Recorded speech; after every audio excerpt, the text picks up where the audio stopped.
Sebelumnya, Assalamualaikum warahmatullahi wabarakatuh. Perkenalkan, nama saya Melvadina Rosella, NPM 2431120, ingin menjelaskan tentang tanggung jawab sosial perusahaan dan etika manajerial yang bagian kedua. Sini etika manajerial merupakan landasan moral bagi para pemimpin dan karyawan dalam sebuah organisasi dalam dunia bisnis yang kompetitif. Etika manajerial menjadi pedoman dalam menjalankan bisnis secara bertanggung jawab dan berkelanjutan. Definisi etika. Etika manajerial adalah seperangkat prinsip moral yang memandu perilaku para pemimpin dan karyawan dalam organisasi. Yang pertama, integrasi, yaitu bersikap jujur dan konsisten dalam tindakannya. Yang kedua, keadilan, yaitu memperlakukan semua pihak secara adil dan tidak memihak. Yang ketiga, tanggung jawab, yaitu menanggung akibat dari tindakan yang dilakukan.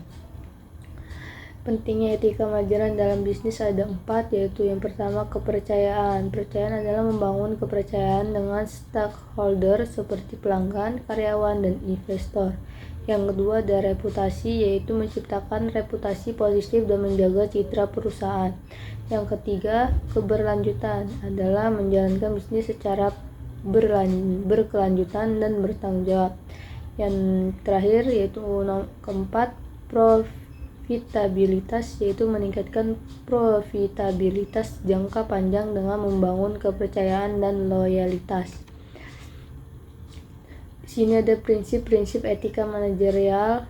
Prinsip-prinsip etika manajerial menjadi dasar bagi perilaku etis. Yang pertama ada transparan, yaitu keterbukaan dan kejujuran dalam komunikasi dan tindakan. Yang kedua, kejujuran, yang bersikap jujur dan tidak melakukan penipuan. Yang terakhir yaitu ketiga, akuntabilitas, yaitu bertanggung jawab atas tindakan dan keputusan.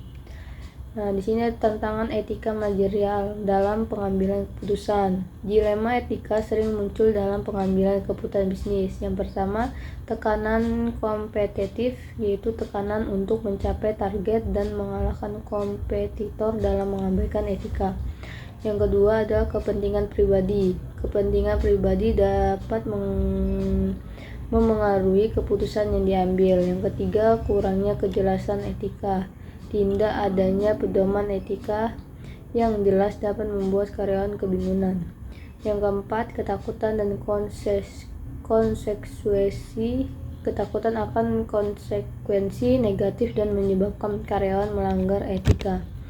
Etika manajerial dalam kepemimpinan. Kepemimpinan yang etis menjadi kunci bagi keberhasilan sebuah organisasi, yaitu integrasi, bersikap jujur, konsisten, dan bertanggung jawab dalam pemimpin.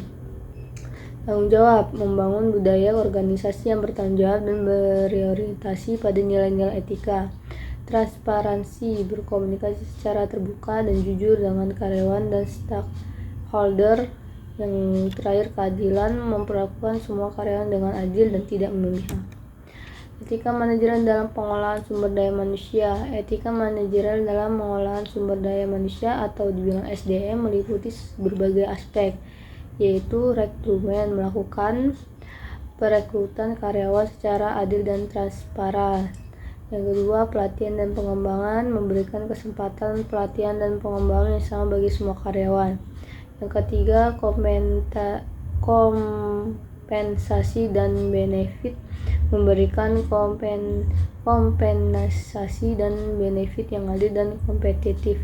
Yang keempat, kesejahteraan karyawan, menjamin kesehatan, keselamatan, dan kesejahteraan karyawan. Etika manajerial dalam tanggung jawab sosial perusahaan. Tanggung jawab sosial perusahaan atau juga CSR merupakan wujud etika manajerial yang berfokus pada dampak bisnis terhadap masyarakat, yaitu lingkungan, adalah melakukan kegiatan ramah lingkungan dan berkelanjutan. Yang kedua, masyarakat, memberikan kontribusi dan dukungan kepada masyarakat sekitar. Etika bisnis, menjalankan bisnis secara etis dan bertanggung jawab. Nah, di sini ada kesimpulan, etika manajerial sangat penting bagi keberhasilan sebuah organisasi. Budaya etika, membangun budaya organisasi yang berorientasi pada nilai-nilai etika.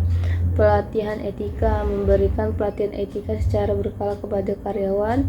Dan di sini ada kode etik, menerapkan kode etik yang jelas dan mudah dipahami. Sistem pelaporan, membangun sistem pelaporan untuk mengenai pelanggaran etika.